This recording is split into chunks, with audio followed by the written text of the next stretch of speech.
August 25, 1944. The bocage country of Normandy presented a tangled maze of hedgerows, sunken lanes, and farm fields. U.S. forces of the 2nd Armored Division advanced toward the town of St. Lo, a strategic crossroads long contested by German defenders. Sherman tanks led the charge, their engines growling through mud and rubble. Anti-tank fire erupted from concealed German positions. Panzer IVs and 88mm guns punctuated the morning air with thunder. In one engagement, Company B of the 66th Armored Regiment advanced behind a line of infantry, a formation designed to exploit Sherman mobility and firepower. Within minutes, 2 Shermans were struck directly. Their tracks were shredded, turrets jammed, and smoke poured from engine compartments. From the ridge, German soldiers raised binoculars, expecting the tanks to remain inert, their crews trapped inside. Yet, within hours, both vehicles were repaired by recovery crews operating under covering fire. Tracks were replaced, engines restarted, and ammunition replenished. The tanks rejoined their units and continued the advance toward German positions. Similar events unfolded across the front. Near Corentin, another Sherman, hit repeatedly by Panzerfaust and artillery, limped back to a forward repair depot. Soldiers in the unit reported astonishment. It had been hit at least 3 times, and yet there was ready to fight again. German troops observing these movements were disoriented. Tactical calculations that had once relied on destroying enemy armor to halt an advance no longer applied. Each repaired Sherman reduced the effectiveness of German ambushes, turning attrition into an unsolvable problem. The psychological effect was immediate. German officers, accustomed to counting tank kills as a measure of success, now faced units where destroyed tanks were quickly replaced or restored. Morale wavered. Hesitation crept into firing sequences and defensive positioning. Across the Normandy front, the Sherman's endurance began to dictate not only tactical outcomes, but also the tempo of battle itself. Meanwhile, American infantry and artillery exploited this continuity. Knowing that armor support would persist even after enemy fire, units pressed forward with confidence, clearing villages and securing road junctions. The combination of rapid repair, relentless reinforcement, and coordinated tactics created a chain reaction. The Germans could no longer hold lines with the same certainty, and every engagement tilted subtly in favor of the Allies. These incidents, repeated across multiple engagements, highlighted a decisive principle. The Sherman's resilience was both a mechanical and strategic force multiplier. It forced German commanders into reactive postures, delayed counterattacks, and shifted the momentum of the Allied advance in Normandy. Every tank that returned from apparent destruction was a statement, one that German soldiers would not forget, and one that would shape the next phase of the campaign. September 12, 1944. The dense hedgerows surrounding the town of Brest in Brittany, France, became the stage for one of the most striking demonstrations of Sherman resilience. Elements of the U.S. 6th Armored Division advanced to secure the port, encountering German Panzer IVs, Panthers, and well-placed artillery. Initial contact was brutal. Shells tore into terrain and steel alike. Several Sherman tanks were struck, igniting fires and sending twisted metal flying. From the German perspective, the tanks were meant to be destroyed. Officers directed infantry and artillery to focus fire on disabled Shermans, expecting their destruction to slow the American advance. But recovery crews operated with near-clockwork efficiency. Damaged vehicles were towed, repaired on-site, and returned to combat within 24 hours. In some cases, tanks with compromised turrets and bent tracks were welded and reinforced in the field, allowing them to rejoin the offensive with minimal delay. German soldiers watching these tanks move again were confounded. Many described the phenomenon as ghost tanks, armor machines that refused permanent defeat. The tactical consequences were profound. German units found themselves constantly reacting rather than dictating the battle. Counterattacks aimed at breaking the Sherman lines often collided with unexpected reinforcements of previously damaged tanks. In one documented engagement near the village of St. Pierre, 3 Shermans had been disabled overnight. By dawn, all 3 had been repaired and were advancing again, providing critical cover for infantry and artillery units. German commanders were forced into defensive postures, abandoning their aggressive strategies and conserving ammunition for targets that never remained neutral for long. Across the Western Front, the Sherman's persistence influenced operational planning. U.S. divisions, aware of their tank recovery capabilities, executed bold maneuvers that would have been considered risky with other vehicles. Combined arms operations relied on the assurance that damaged armor could return or be replaced swiftly. German forces, in contrast, struggled to maintain effective anti-tank positions, often encountering waves of restored Shermans that overwhelmed static defenses. By late September, the cumulative effect was undeniable. The German defensive doctrine, which emphasized attrition through concentrated firepower, was repeatedly frustrated. German troops expressed frustration and disbelief in personal diaries and military reports. Tanks they had disabled were rejoining the fight as if impervious. This shock reverberated to battalion and divisional levels, affecting morale, timing of maneuvers, and confidence in planned counteroffensives. In strategic terms, the Sherman's ability to absorb damage and return to battle became a decisive factor in the Allied push through France. Each repaired or replaced tank not only added firepower, but also imposed psychological pressure on German troops. The combination of engineering resilience, rapid logistical support, and tactical doctrine created a scenario where U.S. forces could sustain momentum even under intense enemy fire, gradually eroding German capacity to hold key positions. The stage was now set for the aftermath. The consequences of this resilience would shape the remainder of the Western campaigns, redefine German tactical expectations, and demonstrate the extraordinary interplay of industrial power, battlefield engineering, and human courage. By October 1944, the cumulative impact of Sherman tank resilience was clear across the Western Front. German forces, stretched thin and already struggling with supply shortages, faced an armored opponent that could absorb hits, return to battle, and maintain relentless pressure. The attrition expected to slow U.S. armored advances simply did not occur as planned. For every Sherman destroyed, multiple replacements or repaired units appeared in its place. This ability to sustain armored operations reshaped German operational planning, forcing them into increasingly defensive and reactive postures. In Normandy alone, official Allied records indicate that hundreds of Sherman tanks were temporarily disabled but repaired within days. Maintenance units, supported by forward depots, were continuously under fire, demonstrating both discipline and ingenuity. Spare parts, including tracks, engines, and turret components, were stockpiled strategically, ensuring that operational readiness never fell below critical levels.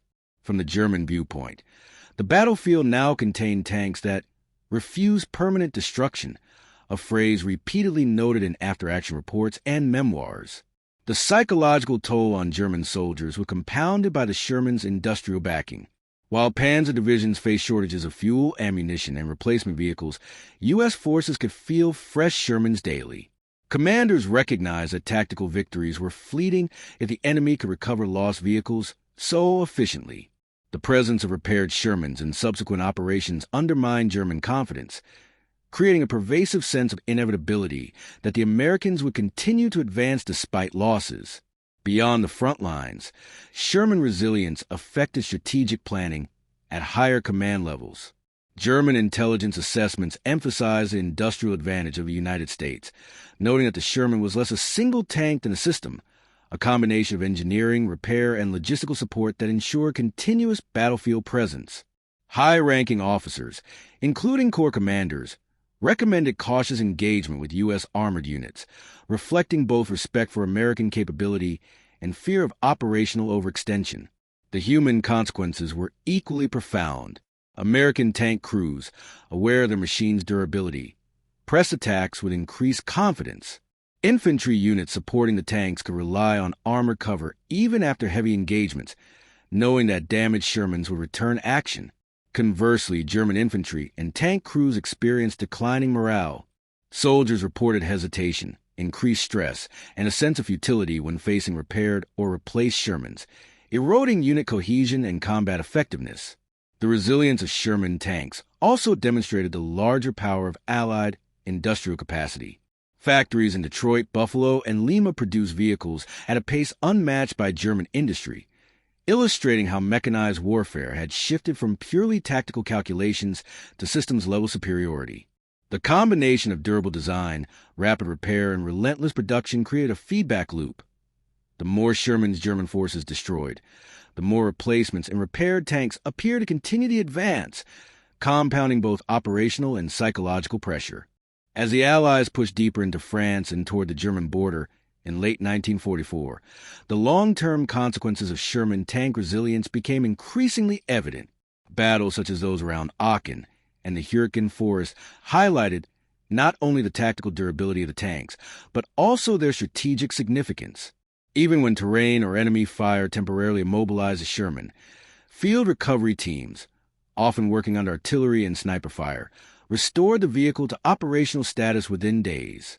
German soldiers, expecting permanent destruction, were confronted repeatedly with the same tanks returning to the line, reinforcing a growing sense of futility. Operational reports from German panzer divisions reveal a consistent pattern. Ambushes and anti-tank positions that had neutralized Shermans one day would find them repaired and counterattacking the next. This forced German commanders to reconsider how and when to commit valuable armored units. Concentrations of firepower became less decisive, as the Americans' logistical depth and repair infrastructure allowed damaged vehicles to re-enter combat quickly.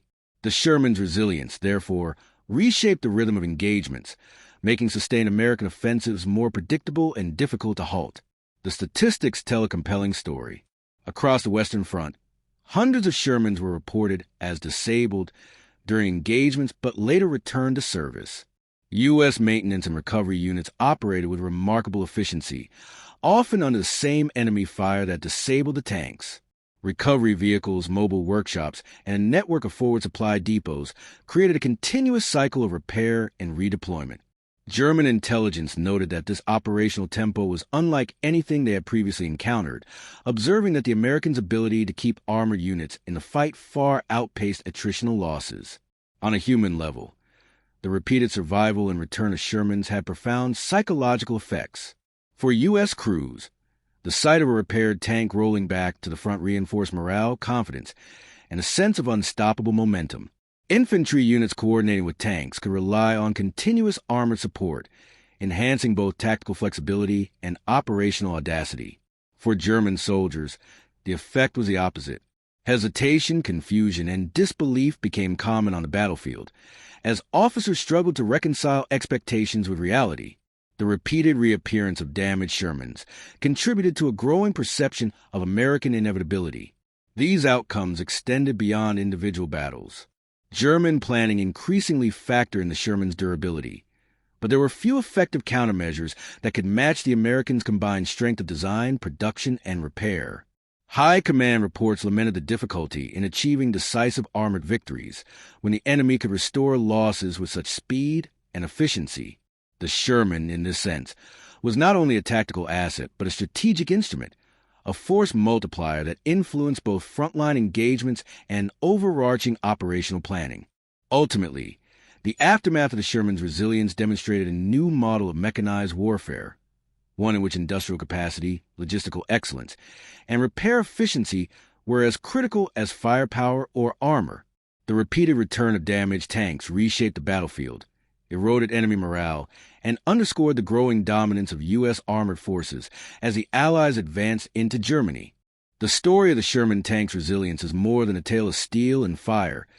It is a testament to the intersection of human ingenuity, industrial power, and battlefield discipline. Across the fields of Normandy, the hills of Italy, and the forests of Brittany, German soldiers confronted a reality they had not anticipated. A medium tank, often outgunned on paper, could absorb hits, return from apparent destruction, and maintain relentless pressure. This persistence challenged assumptions about warfare, durability, and the limits of tactical planning. At its core, the Sherman exemplified the strategic advantage of preparation and adaptability. Its design emphasized repairability and mobility, allowing American crews to transform near defeat into renewed action. Behind the tanks, a network of logistics, maintenance units, and industrial output ensured that no loss was permanent, creating a continuous cycle of reinforcement that German forces struggled to counter. Each restored Sherman was not just a machine. It was a symbol of American determination, discipline, and resourcefulness. The psychological impact was equally profound. For U.S. crews, the tanks returned from battle reinforced confidence and courage, a reminder that training, teamwork, and perseverance could overcome even most destructive enemy fire. For German soldiers, the repeated survival of these vehicles induced shock, hesitation, and uncertainty, reshaping engagement strategies and eroding morale. In this way, the Sherman's resilience became as powerful a weapon as its 75mm or 76mm gun, a force that influenced both action and perception on the battlefield. Historically, these moments reveal a shift in how mechanized warfare was conducted. Victory was no longer solely dependent on firepower or armor thickness. It was also determined by repair, supply, and industrial capability. The Sherman tank, humble in design but remarkable in execution, embodies this principle. Its story reminds us that endurance, whether a machine, crew, or system, can define the course of a campaign, leaving an imprint not only on maps but on the human memory of those who faced it. The legacy of the Sherman endures, a lesson in resilience, strategic foresight, and profound influence of logistics on the art of war. The German soldiers' shock at seeing battered tanks return to the fight serves as a lasting testament to the power of preparation, ingenuity, and unwavering resolve.